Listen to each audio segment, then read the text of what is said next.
हो गई पढ़ाई दोस्तों। अरे कोई दिक्कत नहीं। आज का टॉपिक है टाइप्स ऑफ एंजाइम इनहिबिटर्स। पता नहीं आपने ये टेबल कितने बार पढ़ा होगा या फिर इसके ऊपर एमसीक्यू सॉल्व किए होंगे, पर जब भी एग्जाम में ये एमसीक्यू आता है तो टाइम की टेंशन की वजह से या फिर ये बड़े बड़े ऑप्शन देखने के बाद आपका एमसीक्यू गलत हो जाता है। अगर अगली बार इसके ऊपर एमसीक्यू आता है तो लेस देन 10 सेकंड में विदाउट एनी एरर ये एमसीक्यू सॉल्व होना चाहिए। हाँ, तो कंसेप्ट को बाजू में रख और सीधा ढासू मेडिकल ट्रिक पे आ। हाँ, तो 3 टाइप्स ऑफ एंजाइम इनिबिशन है।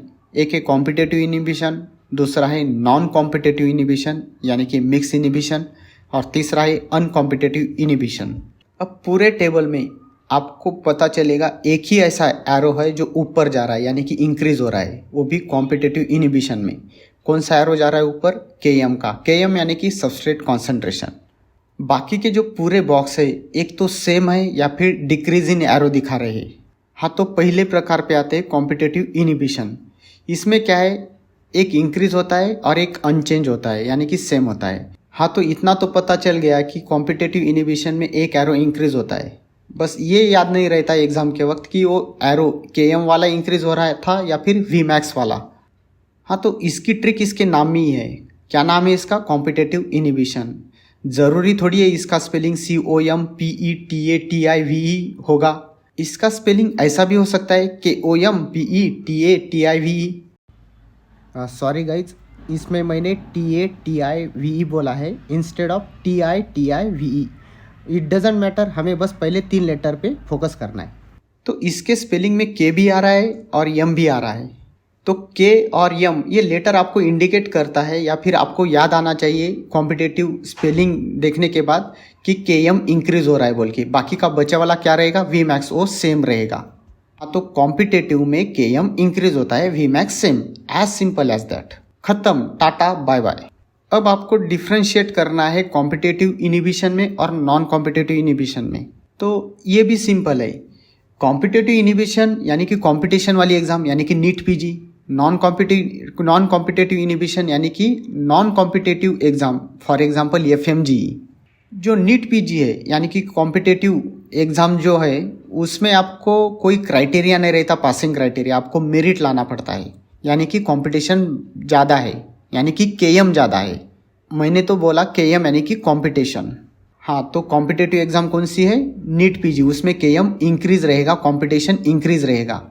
पर नॉन कॉम्पिटेटिव एग्जाम कौन सी है? FMG, foreign medical graduate exam, जो कि फॉरेन वाले लोग देते हैं। उसमें थोड़ी कंपटीशन है भाई। उसमें कैसा रहता है, पासिंग परसेंटेज 50% होना चाहिए। आपको 300 में से 150 मार्क्स पासिंग के लिए होने चाहिए। चाहे बंदे 10 हो, 10,000 हो या फिर 10 लाख हो, उसमें कंपटीशन से कोई मतलब नहीं है। उसका कंपटीशन से कुछ लेना देना नहीं है।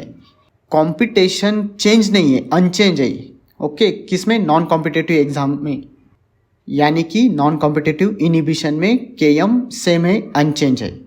हाँ, तो ये ट्रिक इनफ है। कॉम्पिटेटिव एग्जाम यानी कि नीट पीजी याद रख लो, उसमें कंपटीशन इंक्रीज होगा, बचे वाला सेम। और नॉन कॉम्पिटेटिव इनिबिशन यानी कि FMG लाइक एग्जाम जिसमें Km सेम रहेगा या फिर अनचेंज रहेगा। लोगों को दिक्कत सिर्फ सेम क्या रहता है, अनचेंज क्या रहता है या फिर डिक्रीज या इंक्रीज में होती है।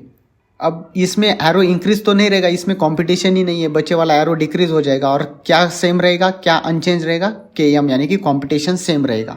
और जो तीसरा है वो अनकॉम्पिटेटिव है, उसमें दोनों एरो डिक्रीज ही रहते हैं। अब चलो मान लो कि एग्जाम में आपको ये ग्राफ आए और पूछा कि which type of enzyme inhibition is this. हाँ, तो इसकी ट्रिक इजी है। मान लो ये पहला ग्राफ है और इसमें जो रेड लाइन है ये एक रोड है और ब्लू लाइन भी एक रोड है और उनके ऊपर से गाड़ियाँ जा रही है। कौन से साइड जा रही है? X एक्सिस की ओर। और उनका टारगेट भी वही है कि उनको क्या करना है कि X एक्सिस रोड के ऊपर गाड़ियाँ लेके जाना है, वो उनका टारगेट है। पहले ग्राफ में और तीसरे ग्राफ में दोनों साइड से गाड़ियाँ जा रही हैं, पर पहले ग्राफ में क्या हो रहा है, रेड लाइन से गाड़ी आ रही है और वो ब्लू को क्रॉस करते वक्त नीचे जा रही है यानी कि X एक्सिस की ओर जा रही है। और सेम जो ब्लू लाइन से जो गाड़ियाँ आ रही है वो रेड लाइन को क्रॉस करने के बाद X एक्सिस की ओर जा रही है। हाँ, तो क्रॉसिंग हो रही है यानी कि कंपटीशन बढ़ रहा है, ज़्यादा गाड़ियाँ बीच में आ रही है और उसके बाद वो X एक्सिस की ओर जा रही है। तो ये हो गया कॉम्पिटेटिव इनिबिशन, कंपटीशन बढ़ रहा है इसमें। जबकि इस ग्राफ में जो तीसरा वाला ग्राफ है उसमें भी रेड साइड से गाड़ी आ रही है या फिर ब्लू रोड से गाड़ी आ रही है, पर वो ठीक एक्स एक्सिस के ऊपर आने के बाद ही मिक्स हो रही है। तो ये कौन सा हो गया? नॉन कॉम्पिटेटिव इनिबिशन हो गया, या फिर इसको हम मिक्स इनिबिशन भी बोल सकते हैं, क्योंकि फाइनली मिक्स हो रहे, बीच में नहीं हो रही। और ये फाइनली मिक्स हो रहे इसलिए इनका कंपटीशन नहीं हो रहा है, क्योंकि ये टारगेट अब रीच कर चुके हैं। अब बचे वाला जो ग्राफ है बीच वाला, उसमें दोनों लाइन पैरेलल है, तो ये अनकॉम्पिटेटिव इनिबिशन है।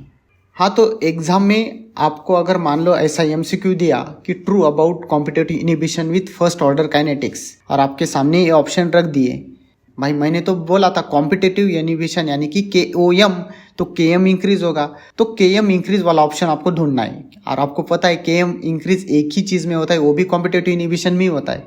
तो KM इंक्रीज पहला ही ऑप्शन है, बाकी किधर भी KM इंक्रीज नहीं है। दूसरे में Vmax इंक्रीज है, KM इंक्रीज है तो Vmax सेम रहेगा। KM सेम रहेगा क्या? तीसरे ऑप्शन में KM सेम दिया है तो वो रूल आउट हो गया। और ऑप्शन डी KM डिक्रीज है, वो भी रूल आउट हो गया। करेक्ट आंसर क्या है? पहला ऑप्शन। सेम दूसरा एमसीक्यू देखते हैं, in non competitive enzyme action में क्या रहेगा? अब नॉन कॉम्पिटेटिव यानी कि FMG वाली एग्जाम है, तो कॉम्पिटेटिव नॉन कॉम्पिटेटिव, तो KM क्या रहेगा? अनचेंज रहेगा। यहाँ कॉम्पिटिशन अनचेंज रहेगा, सेम रहेगा, चाहे 10 लोग एग्जाम दे रहे हो या फिर 10 लाख लोग एग्जाम दे रहे हो, तो KM यानी कि कॉम्पिटिशन अनचेंज रहेगा। तो करेक्ट आंसर क्या रहेगा? C। हाँ, तो भाई वीडियो अच्छी लगी तो लाइक, सब्सक्राइब, शेयर जरूर करना। Thank you so much, love you, bye bye.